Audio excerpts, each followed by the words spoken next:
Assalamualaikum warahmatullahi wabarakatuh. Kami dari kelompok 9 yang beranggotakan Agnia Mega Utami, Alun Adisti, Anissa Sari, Anita Syahrani, Intan Ramadianti, Kadek Marga akan mempresentasikan hasil dari diskusi kelompok kami. Kepada pembaca pertama dipersilakan.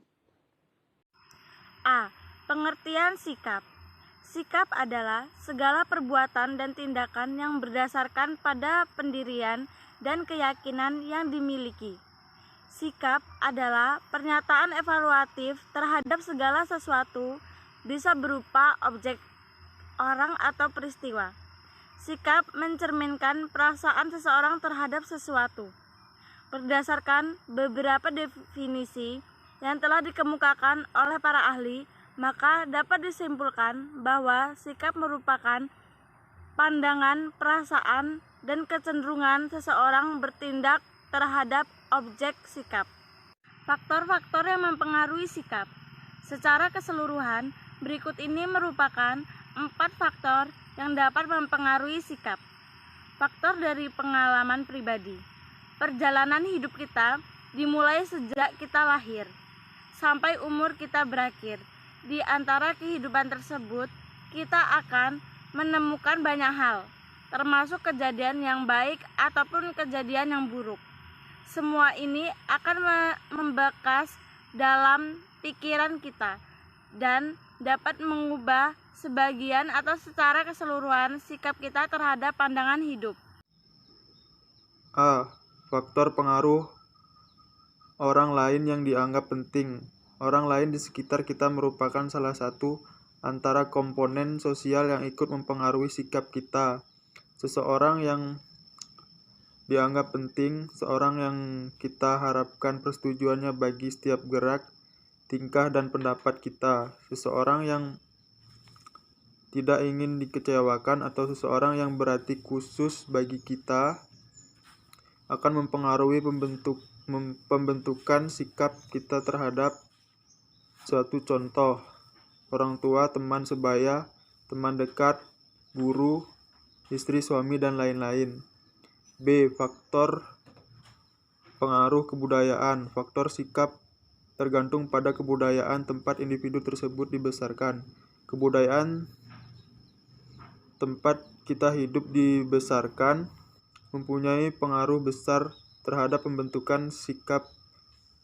Contoh pada sikap orang kota dan orang desa terhadap kebebasan dalam pergaulan. Faktor media massa. Menurut Azwar, berbagai bentuk media massa seperti televisi, radio, surat kabar, majalah, dan lain-lain mempunyai pengaruh dalam pembentukan opini dan kepercayaan seseorang. Adanya informasi mengenai suatu hal yang dimuat oleh media memberikan landasan bagi terbentuknya sikap terhadap hal tersebut. Sikap dalam menggunakan media massa terdiri dari sikap, yaitu sikap positif dan sikap negatif. Seperti contoh berikut ini. Sikap positif. Media massa berperan sebagai media pendidikan, diperlukan untuk membantu guru dalam menumbuhkan pemahaman siswa terhadap materi pekerjaan. Sikap negatif. Dalam film, perempuan selalu digambarkan sebagai korban, diperkosa, disakiti, sosialisasi kekerasan. Ini akan menjadi lingkaran setan bila film itu diakses dalam pemasaran, karena akan memberikan inspirasi kepada produser lain untuk memproduksi film yang serupa atau bahkan lebih keras. C. Ciri-ciri sikap. A. Sikap itu dipelajari. Learnability. Sikap merupakan hasil belajar. Ini perlu dibedakan dari motif-motif psikologi lainnya. Misalnya lapar, haus, nyeri adalah motif psikologi yang tidak dipelajari. Sedangkan pilihan kepada makanan Eropa adalah sikap. B. Sikap memiliki kestabilan. Stability, sikap yang bermula dari dipelajari, kemudian menjadi lebih kuat, tetap, dan stabil melalui pengalaman.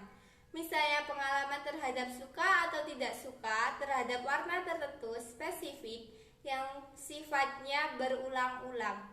C. Sikap bersifat personal, social, significant. Sikap melibatkan hubungan antara seseorang dengan orang lain dan juga antara orang dan barang atau situasi.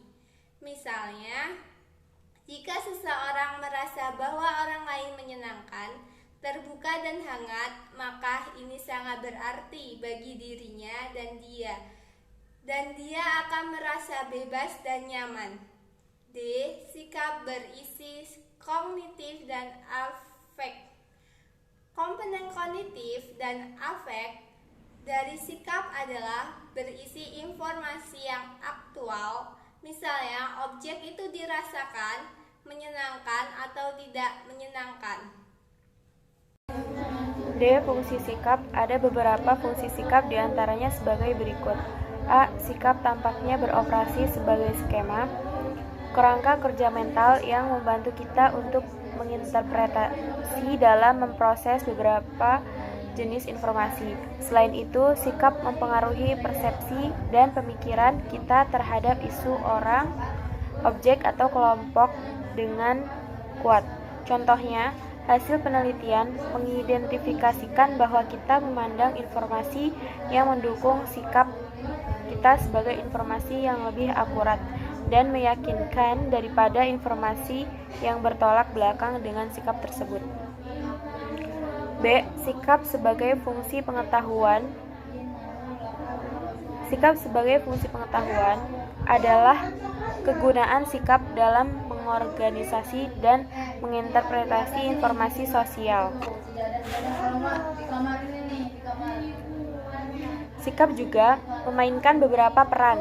Yang pertama, sikaplah yang memungkinkan kita untuk mengekspresikan nilai-nilai utama kita atau keyakinan kita, fungsi ekspresi diri, self-expression, atau identitas diri, self-identity.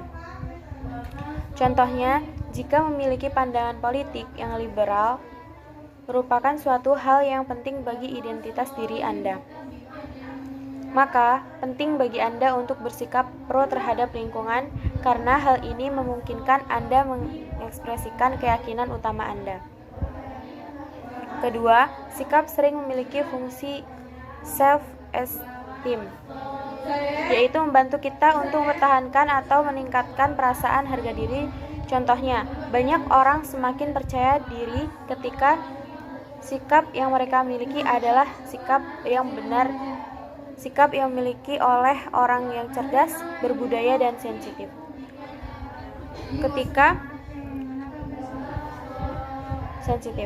Yang ketiga, sikap mempertahankan ego adalah membantu orang untuk melindungi diri dari informasi yang tidak diinginkan tentang dirinya. Contohnya, banyak orang yang dengan keras menyatakan bahwa mereka menantang prasangka dan diskriminasi. Dengan menyatakan sikap ini, mereka melindungi diri dari kenyataan bahwa mereka sebenarnya memiliki prasangka terhadap orang lain.